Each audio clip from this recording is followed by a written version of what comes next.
मयूरभंज जिला रायरंगपुर गस्तरे उत्तरांचल डीआईजी पिनाक मिश्र प्रथमे एसडीपीओ कार्यालय परिसर में उपखंडर समस्त थाना अधिकारी आलोचना करथिले।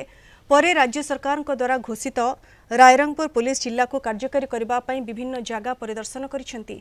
फल आगामी दिन में पुलिस जिला ठीक भाव में परिचालित हो पारिबो बोली कहिसेंती डीआईजी। रायरंगपुर गस्त मु करछि। प्रथम एसडीपीओ ऑफिस रे रायरंगपुर सब डिविजन रो जिते थाना अधिकारी अच्छा सहित आलोचना कराइला। मुख्यतः आपराधिक मामला एवं थानार कार्यकारिता एवं अन्य जो एडमिनिस्ट्रेटिव मैटर अच्छी पुंखानुपुंख भाव में ये डिस्कसन कराइला। एडिशनल एसपी एसडीपीओ समस्त थाना अधिकारी माने जोग देथिले। तापरे जेहेतु रायरंगपुर गोटे नुआ पुलिस जिला हिसाब से ऑलरेडी सरकार डिक्लेयर करछंती तार आनुषंगिक व्यवस्था ये गस्त मु आछि।